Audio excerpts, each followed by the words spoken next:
Good day, everyone. Our topic was all about gendered livelihood.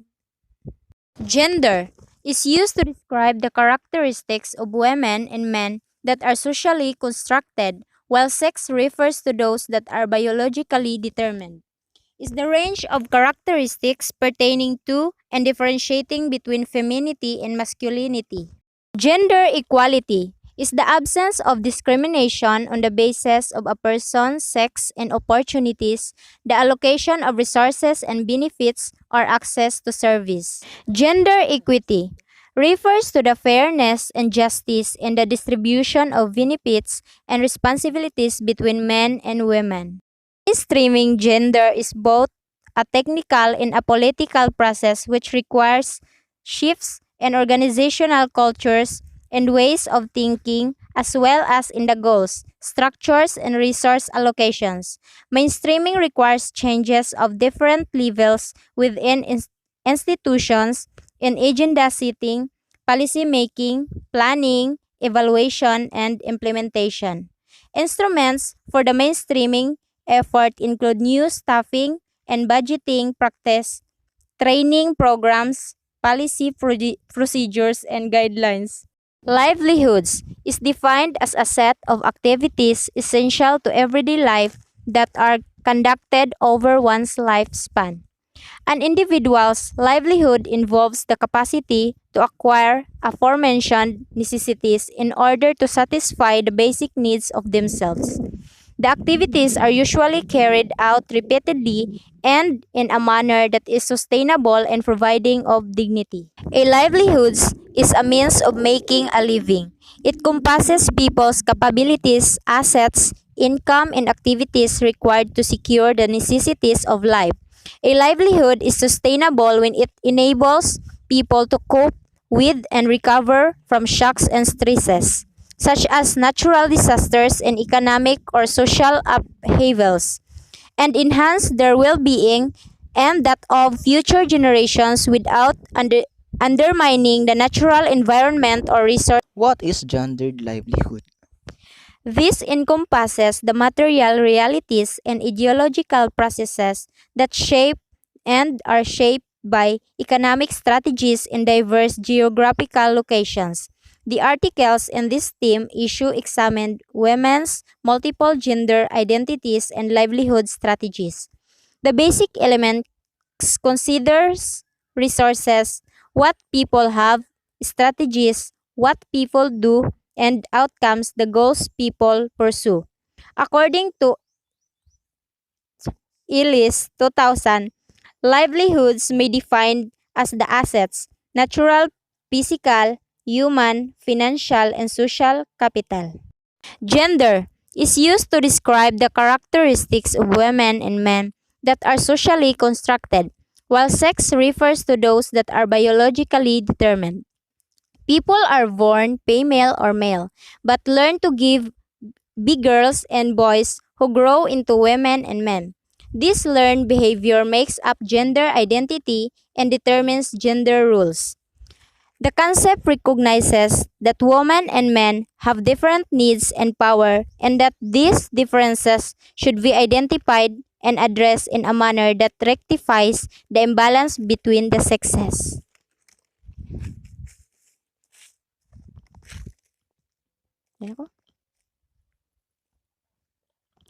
Central to this definition is an understanding of the way in which social instruction and ideologies defined access to resources and inform the strategy options available to different members of a community.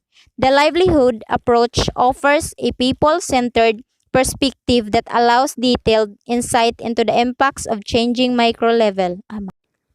Mental health and emotions. What is mental health? Mental health includes our emotional, psychological, and social well-being. It affects on how we think, feel, and act. It also helps to determine how we handle stress, relate to others, and make choices. Our mental health influences your thoughts and actions, and it covers three main types of well-being. The first one is psychological, the second one is social, and the last one is emotional. There are many factors contribute to mental health problems, including The first one, biological factors such as genes or brain chemistry.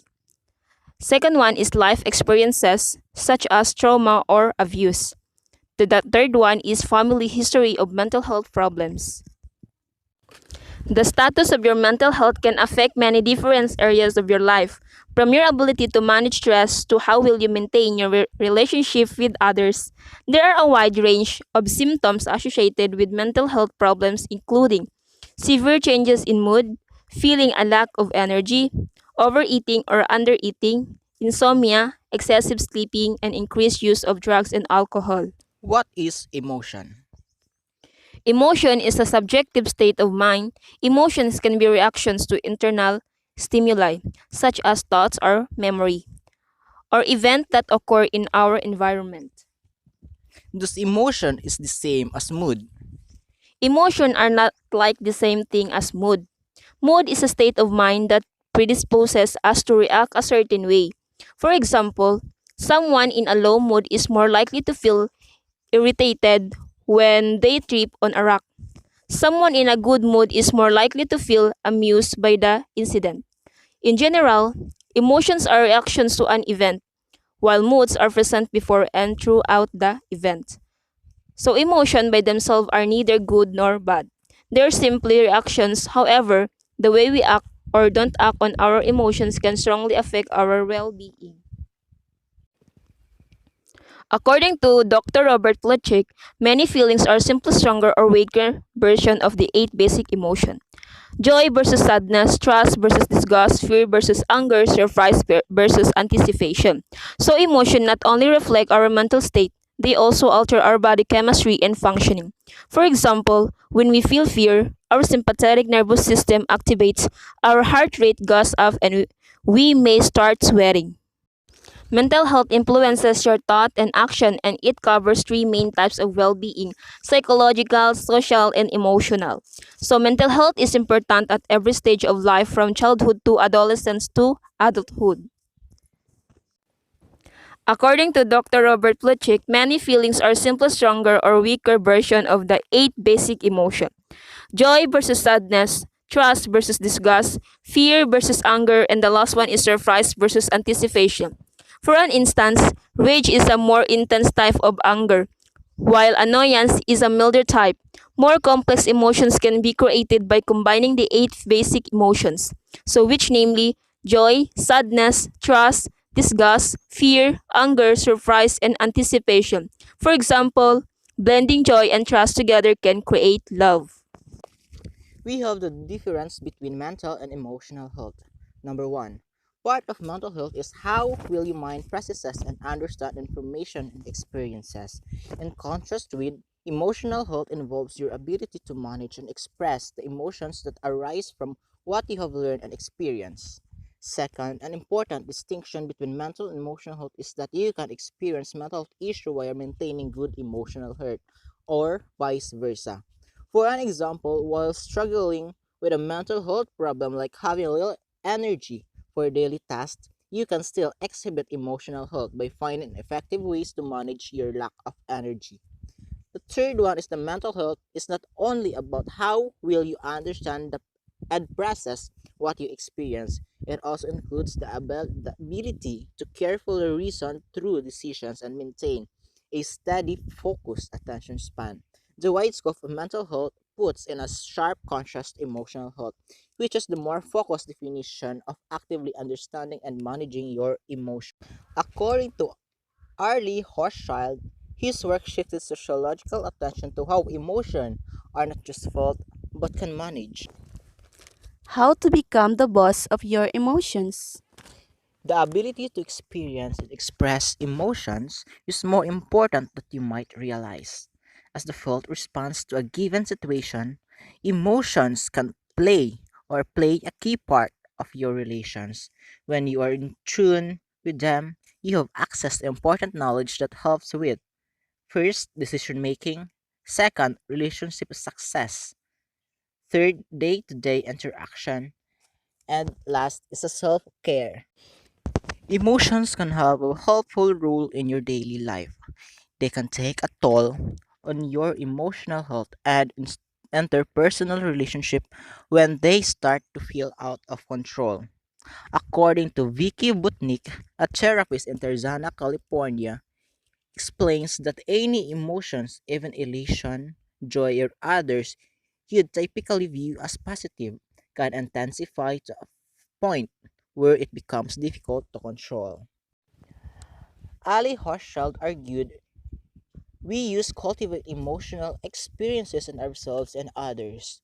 What you term is emotion work, engen- engendered and class ways. Critical to emotion work are the feeling rules or the social script for what we should feel, how we should express our feelings, how we much feeling to express, and for how long in a given social context. In each case, emotions are not just a byproduct or constituent of gender, social structure, but also race, class, and sexuality. Emotions can have a helpful role in your daily life when they can take a toll. When we say toll, it is a change or a charge for a particular use or privilege, or to sound a bell solemnly and slowly. Transgender and healthcare. Transgender. People have a gender identity or gender expressions that differs from the sex that they were assigned at birth. Healthcare. Healthcare is the maintenance or improvement of health via the prevention, diagnosis, treatment, recovery, or cure of disease and other physical and mental impairment in people. Transgender and healthcare includes the prevention, diagnosis, and treatment of physical and mental health conditions, as well as sex reassignment therapies for transgender individuals. Transgender persons suffer significant health disparities and may require medical intervention as part of their care. Gender variance is defined in medical literature as gender identity, expressions or behavior that falls outside of culturally defined norms associated with a specific gender. Gender dysphoria was also listed in the Diagnostic and Statistical Manual of Mental Disorders of the American Psychiatric Association, where it was previously called transsexual and gender identity disorder. Hormone therapy for transgender individual has been shown in medical literature to be safe when supervised by a qualified medical professional. Trans women are usually treated with estrogen and complementary anti-androgenic therapy. Trans men are normally treated with exogenous testosterone, which is expected to cease menses, to increase facial and body hair, to cause changes in skin and in fat distribution, and to increase muscles mass and libido. Despite the improvement in quality of life, there are still dangers with hormone replacement therapy, and particularly with self medication. An examination of the use of self medication found that people who self medicated were more likely to experience adverse health effects from the pre existing conditions such as high blood pressure, as well as slower development of desired secondary sex characteristics. Transgender. People have a gender identity or gender expressions that differs from the sex that you were assigned at birth. When you identity with a gender different than that you were assigned at birth. Transgender in healthcare includes the prevention, diagnosis, and treatment of physical and mental health conditions, as well as sex reassignment therapies for transgender individuals. Questions implicated in transgender healthcare include gender variance, sex reassignment, therapy, health risks in relation to violence and mental health, and access to healthcare for trans people in different countries around the world. Transgender persons suffer significant health disparities and may require medical intervention as part of their care. The purpose of this manuscript is to briefly review the literature characterizing barriers to healthcare for transgender individuals and to propose research priorities to understand mechanism of those barriers and interventions to overcome them. Gender variance is defined as medical literature as gender identity, expressions or behavior that falls outside of culturally defined norms associated with a specific gender. For centuries, gender variance was seen by medicine as pathology. The World Health Organization identified gender dysphoria as mental disorder in International Classification of Disease or ICD until 2018. Trans women are usually treated with estrogen and complementary antihydrogenic therapy.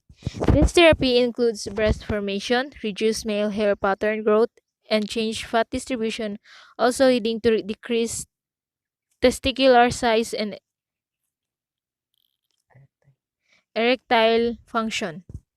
For trans men, after at least 3 months, other effects are expected, such as the deepening of the voice and changes in sexual organs, such as atrophy of vaginal tissues and increased clitoral size.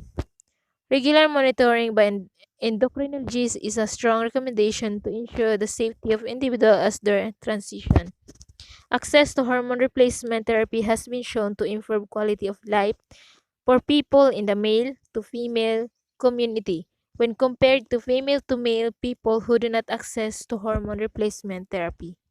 Pimpingo now, Jake Cyrus, is considered as a trans man. Ali Asghar is considered as diagnosed transsexual in Iran. He is now known as Negar. Diagnosed transsexual. Dr. Mir Jalali, a Paris-trained surgeon, Iran's leading specialist in sex change surgery. He claims to have performed over 450 operations in the last 12 years. Many of his patients are struggling to figure out what to do because they do not fit into the norm. They see Dr. Mir Jalali as a savior. Transsexual feels that their body doesn't match how they feel, he says.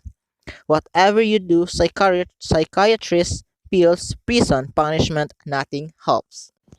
The Iran diagnosed transsexual is the Ali Asghar story. At the age of 24, the decision to become a woman came at a heavy cost. His father threatened to kill him if he went ahead with surgery. He wants to kill me. He keeps telling me to come home so he can kill me. He had put a rat poison in my tea, Ali Asghar said. Now renamed Negar, she says she wouldn't have the operation if she didn't live in Iran. If I didn't have to effort, I wouldn't do it. I wouldn't touch God's work. But as Ali, he felt as he had no identity. He could not work with men because they sexually harassed him and made fun of him. But he could not work with women because he was not officially a woman. I am Iranian. I want to live here, and this society tells you have to be either a man or a woman, Ali said. Sex changes have been legal in Iran since Ayatollah Khomeini, a spiritual leader of the 1979 Islamic Revolution, passed a fatwa, a religious edict authorizing them for diagnosed transsexual 25 years ago. Today, Iran carries out more sex change operations than any other nation in the world except for Thailand. The government even provides up to half the cost for those needing financial assistance, and sex change is recognized on your birth certificate. Scar, now renamed Nagar and aged 27, she said that after the sex change operation, she was initially depressed. But now, it's like I have been born again and I am in a new world, Ali said. Gender and labor. Gender labor extend beyond the works people do to achieve our own gender coherence. It also describes emotional, physical, and sexual caretaking efforts aimed at suspending self-focus and helping others achieve the varied forms of gender recognition. Gender relations embodied in the sexual division of labor, compulsory heterosexuality, gendered forms of citizenship, and political participation. Ideologies of masculinity and femininity and the like profoundly shape the character of welfare states. Both the gender division and gender inequality in a society depend on its cultural beliefs about the nature and social value of gender differences and competences and traits. Changes in the gender division of labor are leading in increasing tensions between the demands of employment and caring responsibilities.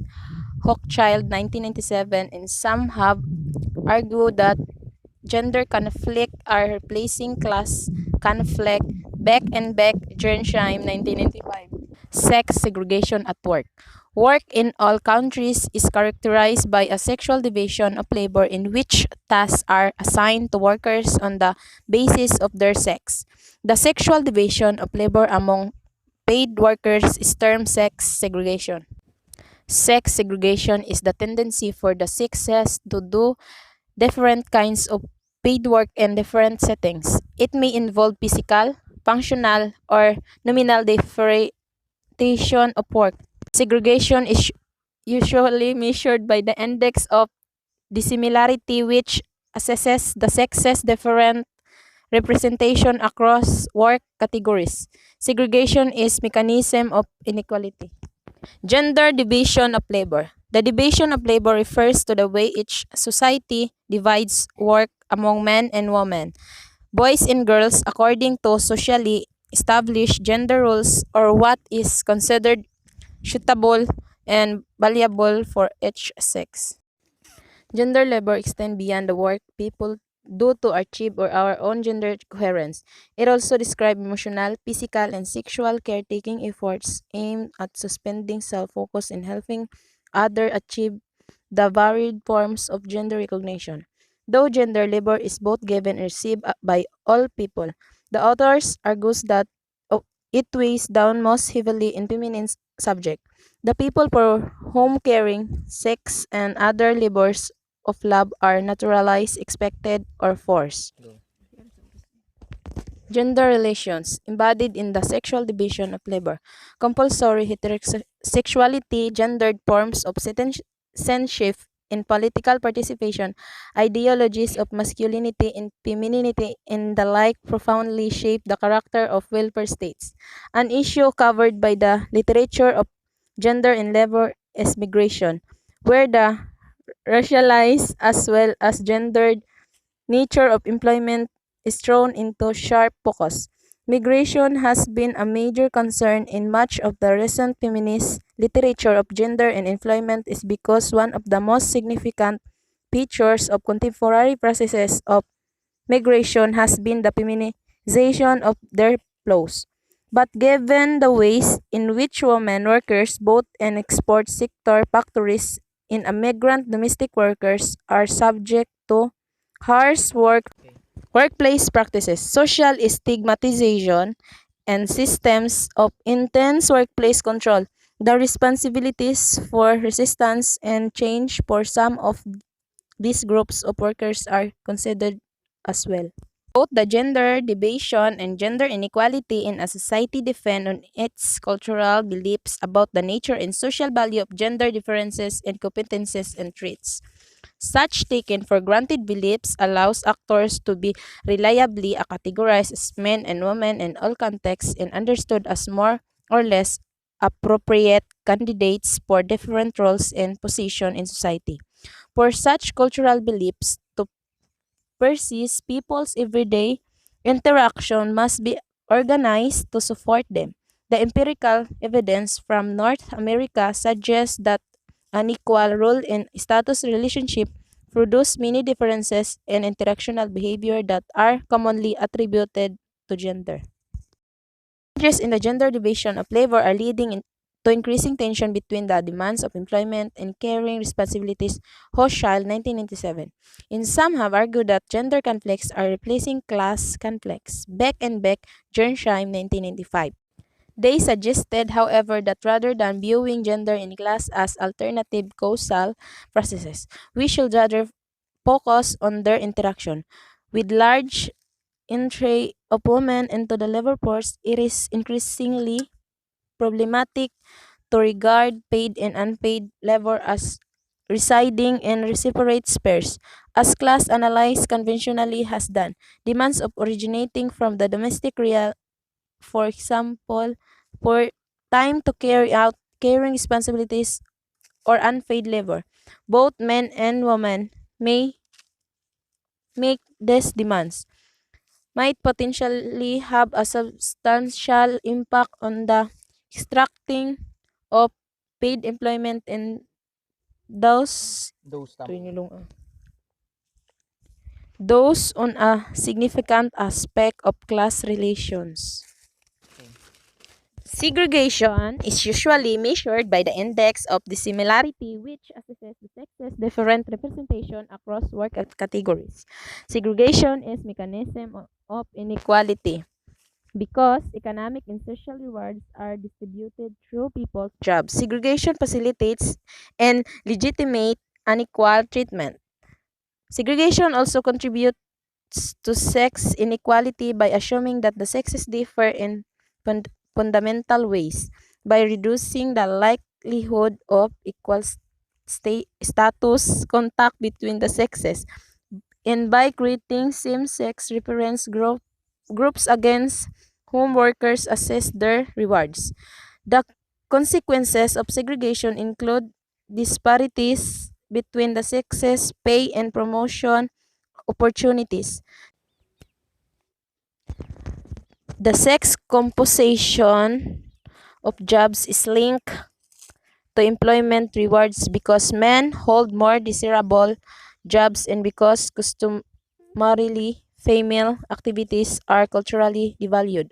Popular explanation for segregation focus on the references of workers and employers, including statistical discrimination. More useful explanation emphasize the impact of employers or notions, policies, and practices on the extent of sex segregation.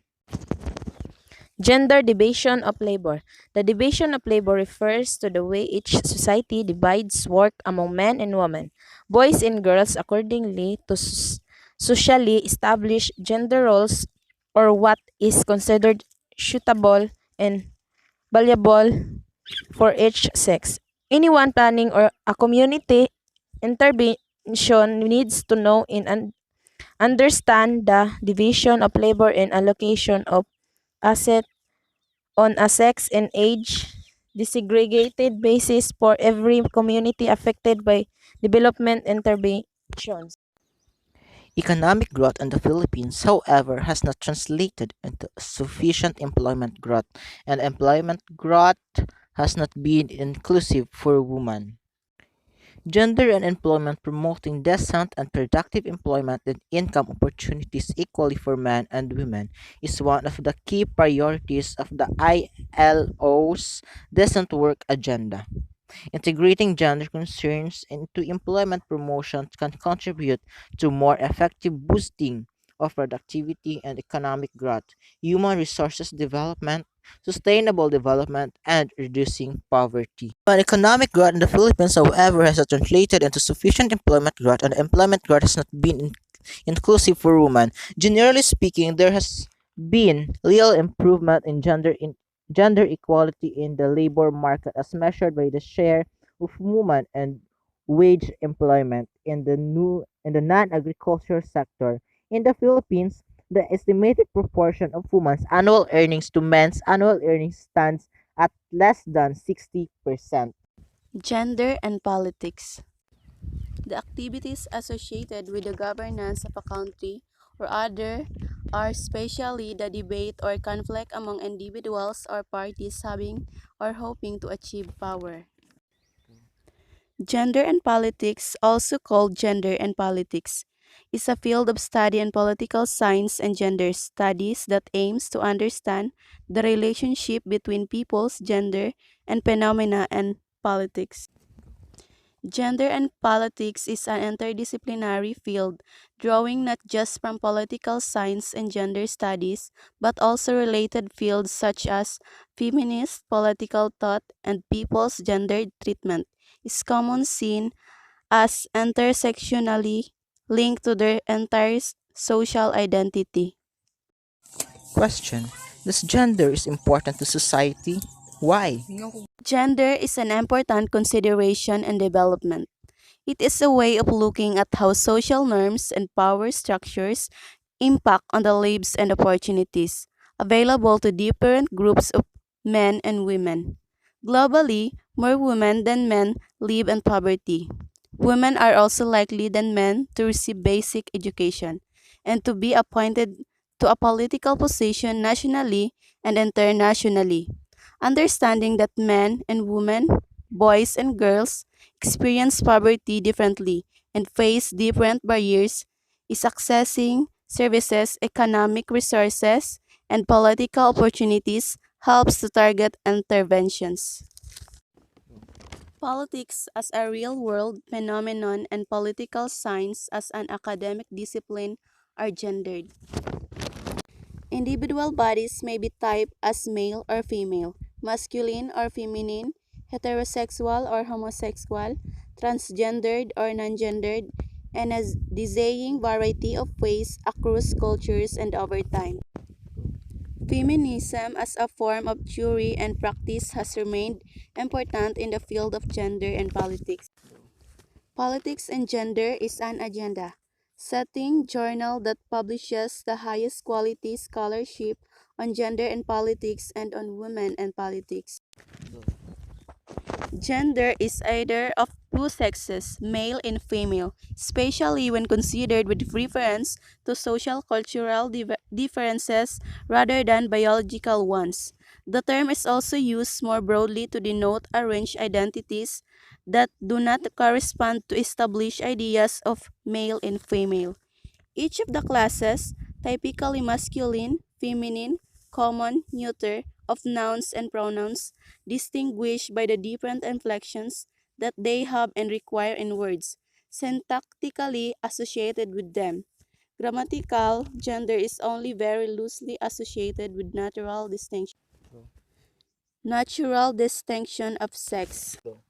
Gender and politics. Researchers of gender and politics study how people's political participation and experiences interact with their gender identity, how ideas of gender shape political institutions and decision making.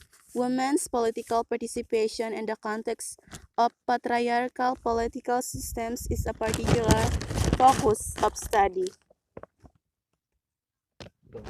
The sociology of gender examines how society influences our understanding and perception of differences between masculinity, what society deems appropriate behavior for a man, and femininity, what society deems appropriate behavior for a woman. Politics as a real world phenomenon and political science as an academic discipline are gendered. This introduction and this volume aim to explain what this means and why it is important.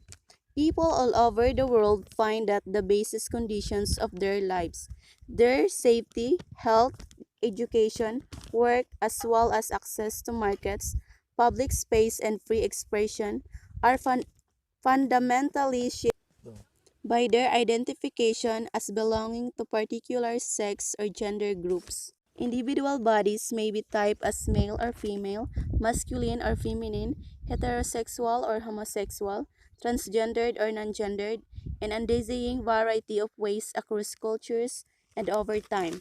However, their social practices of gender often appear natural and unproblematic, even biological, and therefore impossible to change in the social context in which they occur. But a cursory review of the literature on the biological basis of sex, taking into account the wide variety of the number and content of gender categories across social contexts. Feminism as a form of theory and practice has remained important in the field of gender and politics. Therefore, personal is political. Their academic interests have been inseparable from their political commitment. Their endeavor is therefore one of an explicitly normative dimension. Politics and Gender is an agenda setting journal that publishes the highest quality scholarship on gender and politics and on women and politics. It aims to represent the full range of questions, issues, and approaches on gender and women across the major subfields of political science, including comparative politics, international relations, political theory. For your assignment, please answer this question. How are our political and personal livelihoods gender?